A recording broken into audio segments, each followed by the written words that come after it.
किसान भाइयों नमस्कार। आप सभी का स्वागत है आप सभी के अपने यूट्यूब चैनल मंडी भाव अपडेट में। महाराष्ट्र में, मध्य प्रदेश, गुजरात, राजस्थान लगभग सभी राज्यों में अब गर्मी वाला प्याज निकलना शुरू हो चुका है। लेकिन हमें ये मालूम होना चाहिए कि इस वर्ष यानी 2023 में पिछले वर्ष यानी 2022 के मुकाबले में प्याज उत्पादन कम हुआ या फिर ज्यादा हुआ, ताकि हम अपने प्याज को बेचने की एक सही योजना बना सकें। और आज के इस वीडियो में हम इसकी विस्तार से बात करेंगे। तो आइए वीडियो को करते हैं शुरू। अभी पश्चिम महाराष्ट्र में प्याज फसल बहुत अच्छी बताई जा रही है और महाराष्ट्र में कुछ जगहों से गर्मी वाला प्याज यानी स्टॉक वाला प्याज निकलना भी चालू हो गया है। अब ये जानकारी हमारे किसान भाइयों से प्राप्त की गई है और ये जानकारी केवल महाराष्ट्र ही नहीं, अभी मध्य प्रदेश, गुजरात, राजस्थान और अन्य राज्यों से भी आ रही है और सभी किसान भाइयों से ये जानकारी मिल रही है कि उनका जो प्याज है अभी वो पूरी तरह तैयार हो चुका है और कई किसान भाइयों ने अपना गर्मी वाला प्याज निकालना भी शुरू कर दिया है। लेकिन यहाँ पर एक खास बात जो हमें पता होनी चाहिए, वो ये है कि अभी मार्च महीने के अंत में लगभग हमारे सभी किसान भाई अपना गर्मी वाला प्याज निकालना शुरू कर देंगे और जो बचेगा प्याज वो अप्रैल महीने में निकलना शुरू हो जाएगा। तो कुल मिलाकर मार्च और अप्रैल इन 2 महीनों में हमारे किसान भाई अपना गर्मी वाला प्याज पूरी तरह से निकाल लेंगे। बाकी जो कुछ प्याज बचा होगा तो वो हो सकता है कि मई महीने में भी हमारे कुछ किसान भाई निकालें। बाकी किसान भाइयों आप कमेंट करके बताइएगा कि आप अपना प्याज कब निकाल रहे हैं। और अब बात करते हैं प्याज उत्पादन की। वर्ष 2022-2023 के दौरान प्याज का अनुमानित उत्पादन लगभग 318 लाख टन है, जो पिछले वर्ष के मुकाबले अधिक है। और पिछले वर्ष के प्याज का उत्पादन लगभग 316.98 लाख टन को भी पार कर चुका है। यानी कि पिछले साल जो प्याज उत्पादन था, अब की बार उससे भी ज्यादा प्याज उत्पादन देखा जा रहा है। अब यहाँ पर 2-3 चीजें हैं जो हमें खास तौर पे ध्यान रखनी होंगी। अभी लगातार किसान भाई ये बोल रहे हैं कि करण भाई मध्य प्रदेश में प्याज का उत्पादन पिछले साल से कम होगा। लेकिन हमें ये नहीं भूलना कि जो अन्य राज्य हैं जैसे गुजरात, राजस्थान, कर्नाटक और हरियाणा, उत्तर प्रदेश, बिहार, इन जगहों पे प्याज का जो क्षेत्रफल है वो बढ़ रहा है।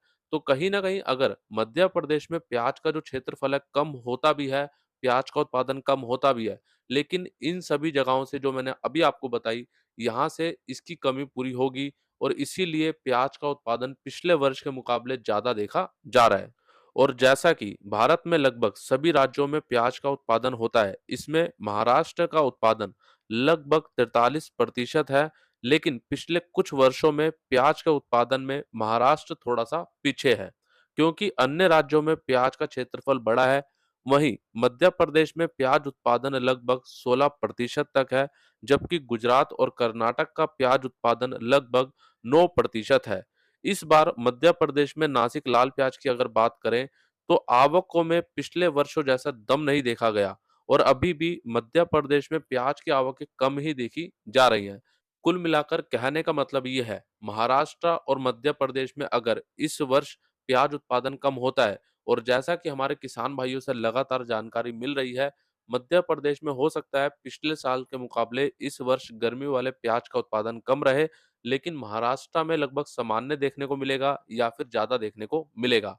अगर इन दोनों राज्यों में प्याज का उत्पादन कम होता भी है, तो अभी जो मैंने आपको राज्य बताए हैं, उनमें कहीं न कहीं जो प्याज का क्षेत्रफल है, वो बड़ा है और इसीलिए अगर यहाँ पे कम होके वहाँ पे बढ़ता है, तो यहाँ पे प्याज उत्पादन में किसी तरह की गिरावट नहीं, बल्कि यहाँ पे बढ़ोतरी देखने को मिलेगी और लगातार हम देख रहे हैं पिछले कुछ वर्षों से प्याज उत्पादन में हमें बढ़ोतरी देखने को मिल रही है। अब ये बात किसान भाइयों समझना हमारे लिए काफ़ी ज़्यादा ज़रूरी है, क्योंकि हम इसी को देखते हुए अपने प्याज को रोकेंगे और बेचेंगे। और अभी ये जो आपको प्याज उत्पादन की जानकारी दी गई है, ये हमारे किसान भाइयों से सीधी ली गई है और हमारी सरकार के द्वारा कुछ आंकड़े जुटाए गए थे, उनके आधार पे आपको यहाँ पे ये बताया गया है। बाकी इसमें कुछ भी थोड़ा बहुत परिवर्तन होता है तो किसान भाइयों वो आपको आगे बताया जाएगा, लेकिन प्याज को रोकने का या फिर बेचने का निर्णय आप स्वयं से लें। इसको देखते हुए, बाजार को देखते हुए और अपनी स्थिति को देखते हुए आप अपने प्याज को रोकें या फिर बेचें। नाफेड के द्वारा इस वर्ष 2023 में गर्मी वाले प्याज की कितनी खरीदी की जाएगी, यानी कितना स्टॉक किया जाएगा, इसकी जानकारी अब ऑफिशियली आ चुकी है और ये जानकारी खुद सरकारी विभाग ने दी है। केंद्रीय उपभोक्ता मामले विभाग के अनुसार पिछले वर्ष 2022 में जितना गर्मी वाला प्याज नाफेड के द्वारा खरीद कर स्टॉक किया गया था, उतना ही गर्मी वाला प्याज इस वर्ष 2023 में भी नाफेड के द्वारा खरीद कर स्टॉक किया जाएगा। यानी इस वर्ष फिर नाफेड के द्वारा 2.5 लाख टन प्याज गर्मी वाला खरीदा जा सकता है, जो जानकारी अभी केंद्रीय उपभोक्ता मामलों के द्वारा दी गई है। और जैसा कि हम लगातार एक अनुमान लगा रहे थे कि नाफेड की खरीदी पिछले वर्ष से ज़्यादा हो सकती है, गर्मी वाले प्याज को लेकर, लेकिन अभी ये केवल यहाँ पर बयान दिया गया है। हो सकता है मेरे हिसाब से कहीं न कहीं इन्होंने 2.5 लाख टन बोला है, लेकिन जब स्थितियाँ आगे जो बनेंगी उसको देखते हुए नाफेड की जो प्याज खरीदी है, वो और भी ज़्यादा बढ़ सकती है। और जैसा कि हम सभी जानते हैं, पिछले वर्ष 2022 में भी नाफेड की प्याज खरीदी को लेकर कागजों पर कुछ और लिखा था और जमीनी हकीकत कुछ और देखने को मिली। और कुछ इसी तरह का माहौल मुझे लगता है कि इस वर्ष भी बन सकता है। लेकिन यहाँ पर नाफेड के द्वारा जो प्याज का व्यापार किया जा रहा है, अब ये पूरी तरह से व्यापार बन चुका है और नाफेड भी यहाँ पर अब लाभ के लिए काम कर रही है। आज से कुछ वर्ष पहले नाफेड के द्वारा खुले में किलोग्राम या कट्टे के हिसाब से प्याज बेचा जाता था। और साथ ही मदर डेयरी, सफल जैसे स्टोरों पर भी नाफेड के द्वारा प्याज भेजा जाता था। तब किसान भाइयों के साथ आम जनता को भी फायदा होता था, लेकिन अब नाफेड के द्वारा ये सब नहीं किया जाता। अब नाफेड के द्वारा एक मंडी से प्याज खरीद कर दूसरी मंडी में पूरा का पूरा ट्रक बेचा जा रहा है। इसमें आम जनता को तो आज भी फायदा मिल रहा है, लेकिन किसान भाइयों को यहाँ पर किसी तरह का कोई फायदा नहीं मिल रहा। अभी अगर हम देखें, मंडी में भी हमारे किसान भाइयों का प्याज ₹8, ₹9, ₹10 तक बिक रहा है और वहीं नाफेड की प्याज खरीदी भी अभी ₹9, ₹10 में हो रही है। तो यहाँ पर हमारे किसान भाइयों को फ़ायदा क्या हो रहा है? कुछ भी नहीं। अगर हम देखें तो यहाँ पर पहले भी आम जनता को फ़ायदा होता था और अभी भी यहाँ पर आम जनता को ही फ़ायदा हो रहा है और साथ ही साथ नाफेड को भी यहाँ पे एक अच्छा फ़ायदा देखने को मिल रहा है। तो इसीलिए पिछले 2-3 वर्षों से नाफेड के द्वारा प्याज व्यापार पर खास ध्यान दिया गया है। और हाँ, अगर ऐसा ही चलता रहा तो इस प्रकार से हमारे किसान भाइयों को नाफेड के द्वारा मुझे नहीं लगता कोई भी फायदा मिलेगा। और अब आप सभी के लिए एक महत्वपूर्ण सूचना, कल शनिवार 11 मार्च 2023 और परसों रविवार 12 मार्च 2023 को शाजापुर मंडी का पूर्ण रूप से अवकाश रहेगा। लेकिन कल शनिवार 21 मार्च 2023 को उज्जैन मंडी में प्याज और आलू का नीलामी कार्य पूरी तरह चालू रहेगा, लेकिन लहसुन का नीलामी कार्य कल उज्जैन मंडी में पूरी तरह बंद रहेगा। तो ये सूचना हमारे सभी किसान भाइयों तक जरूर पहुंचाएं और आप सभी असुविधा से बचें। अभी हाल ही में गुजरात सरकार ने प्याज पर सब्सिडी की घोषणा की है और अब हरियाणा और पश्चिम बंगाल के बाद गुजरात में प्रत्येक आलू किसान भाई को ₹1 प्रति क्विंटल यानी ₹100 प्रति क्विंटल की कोल्ड स्टोरेज की सहायता राशि दी जाएगी। लेकिन ये राशि 300 क्विंटल आलू तक ही दी जाएगी। गुजरात सरकार के द्वारा इसे 31 मार्च 2023 तक लागू कर दिया जाएगा। तो गुजरात सरकार के द्वारा काफ़ी जल्दी और काफ़ी अच्छे ये कदम उठाए गए हैं प्याज और आलू में सब्सिडी के, जिनसे हमारे किसान भाइयों को कहीं न कहीं आर्थिक रूप से मदद मिलेगी। बाकी जो हमारे अन्य राज्य हैं मध्य प्रदेश, महाराष्ट्र, राजस्थान, उत्तर प्रदेश, बिहार और भी जितने राज्य जहाँ पर हमारे किसान भाइयों को आर्थिक रूप से मदद दी जा सकती है, उन सरकारों को वहाँ पे आर्थिक रूप से मदद दी जानी चाहिए। और जैसा कि पिछले 2-3 दिन पहले मध्य प्रदेश, महाराष्ट्र, गुजरात, राजस्थान इन जगहों पर काफ़ी ज़्यादा बारिश हुई, हमारे किसान भाइयों की फसलों को नुकसान भी पहुँचा।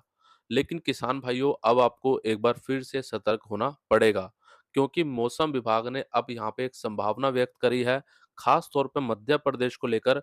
अब 15 मार्च 2023 से एक बार फिर मध्य प्रदेश में कहीं हल्की तो कहीं भारी बारिश की संभावना बन रही है।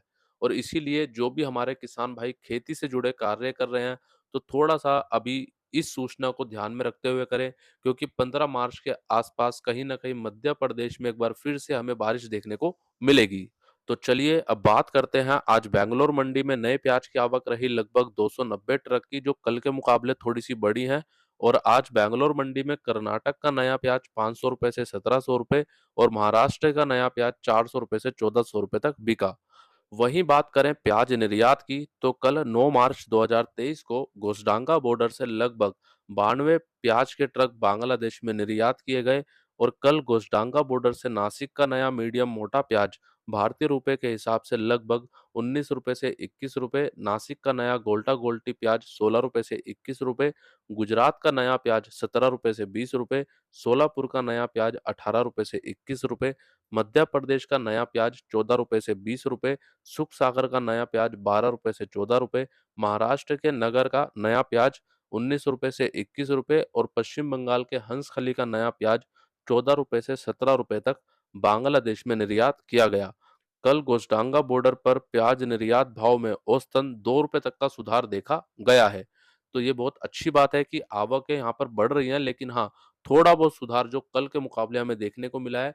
लेकिन कहीं न कहीं देखा जाए तो पिछले 1 महीने से 2 महीने से जितना सुधार देखने को मिलता है, उसके बाद गिरावट आ जाती है और भाव कहीं न कहीं पिछले काफ़ी समय से प्याज निर्यात में भी स्थिर देखने को मिल रहे हैं। तो चलिए अब देख लेते हैं आज की इंदौर मंडी की पूरी रिपोर्ट और सबसे पहले बात कर लेते हैं नए देसी लहसुन की।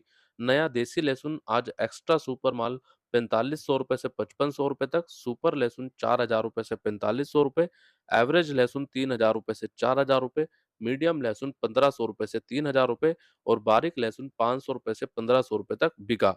आज नए देसी लहसुन भाव में थोड़ा सा सुधार कल के मुकाबले देखा गया है। वहीं बात करें आज नए ऊँटी लहसुन की, तो नया ऊँटी लहसुन आज ₹7500 तक बिका। नए ऊँटी लहसुन में भी कल के मुकाबले आज थोड़ा-सा सुधार देखने को मिला है और आज नए ऊँटी लहसुन और नए देसी लहसुन की कुल मिलाकर आवक रही लगभग 18,000 कट्टों के आसपास और जिसमें कल के मुकाबले गिरावट रही है और कहीं न कहीं देखा जाए तो होली के बाद से जब मंडी चालू हुई है, नए लहसुन के आवकों में गिरावट देखी गई है। अब बात कर लेते हैं पुराने लहसुन की, तो पुराना लहसुन बिका ₹500 से ₹2000। वहीं बात करें अब नए प्याज की, तो नया सुपर प्याज आज ₹900 से ₹1150 तक बिका। एवरेज प्याज ₹700 से ₹900, गोल्टा गोल्टी प्याज ₹300 से ₹700 और छाटन प्याज ₹100 से ₹300। आज नए प्याज की आवक रही लगभग 20,000 कट्टों के आसपास, जो कल के मुकाबले सामान्य है, लेकिन कहीं न कहीं होली के बाद नए प्याज की आवकें भी इंदौर मंडी में कम हुई हैं। और आज नए प्याज में भाव कल के मुकाबले लगभग सामान्य देखने को मिले हैं।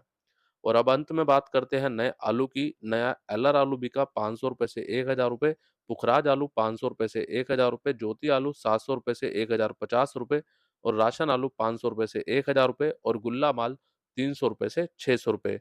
आज नए आलू की आवक रही लगभग 18,000 कट्टों की, इसमें कल के मुकाबले गिरावट रही। होली से पहले जो नए आलू की आवक इंदौर मंडी में 40,000 कट्टों के आसपास देखी जा रही थी, वो अभी केवल 15,000 से 18,000 कट्टों के आसपास देखी जा रही है और आज नए आलू में भाव कल के मुकाबले लगभग सामान्य देखने को मिले हैं। आज का ये पूरा वीडियो आप सभी किसान भाइयों को कैसा लगा, कमेंट करके ज़रूर बताइएगा। वीडियो अच्छा लगा है तो एक लाइक कीजिएगा। हमारे सभी किसान भाइयों के साथ वीडियो को जितना ज़्यादा हो सकता है शेयर ज़रूर करें और जिन किसान भाइयों ने अभी तक आपके अपने मंडी भाव अपडेट यूट्यूब चैनल को सब्सक्राइब नहीं किया, तो अभी कर लीजिए। सब्सक्राइब करने के बाद बेल आइकन को दबाकर ऑल पे क्लिक ज़रूर कीजिए ताकि आपको रोज़ाना यहाँ से सभी जानकारी मिल सके और आपसे किसी प्रकार की कोई जानकारी ना छूटे। जो किसान भाई इस वीडियो को फेसबुक पर देख रहे हैं तो फेसबुक पेज को भी लाइक ज़रूर करें। मिलते हैं किसान भाइयों आपसे एक अगली और नई वीडियो में। जय जवान, जय किसान।